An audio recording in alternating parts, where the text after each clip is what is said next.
जागतिक आर्थिक घडामोडी, अमेरिकेच्या व्याजदराबाबतची अनिश्चितता आणि आंतरराष्ट्रीय बाजारातील तणाव यामुळे थेट परिणाम भारतीय सराफा बाजारावर होत आहे। गेल्या काही महिन्यांपासून सोन्याच्या किमती या विक्रमी पातळीवर पोहोचल्या आहेत। सुरक्षित गुंतवणुकीचा पर्याय म्हणून जगभरातील गुंतवणूकदार सोन्याकडे वळत आहे। यामुळे सोन्याला मोठा आधार मिळत आहे। 24 कॅरेट सोन्याचा दर हा अनेक शहरांमध्ये उच्चांकी स्तरावर कायम आहे। लग्नसराईचा हंगाम आणि पारंपरिक गुंतवणुकीची मानसिकता यामुळे ही मागणी टिकून आहे। मात्र वाढत्या किमतीमुळे अनेक ग्राहकांची खरेदी करण्याची इच्छा असून देखील ती पूर्ण होत नाहीये। चांदीच्या बाजारात देखील मोठे चढ उतार हे सुरू आहेत। औद्योगिक वापरामुळे चांदीच्या किमतीवर जागतिक आर्थिक घडामोडीचा प्रभाव हा अधिक दिसून येतो।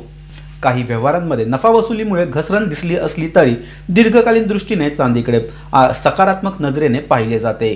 तज्ज्ञांच्या मते अमेरिकेतील महागाईचे आकडे, फेडरल रिझर्व्हची भूमिका आणि पश्चिम आशियातील परिस्थिती हे घटक आगामी काळात सोनं आणि चांदी यांच्या दराची दिशा ठरवतील।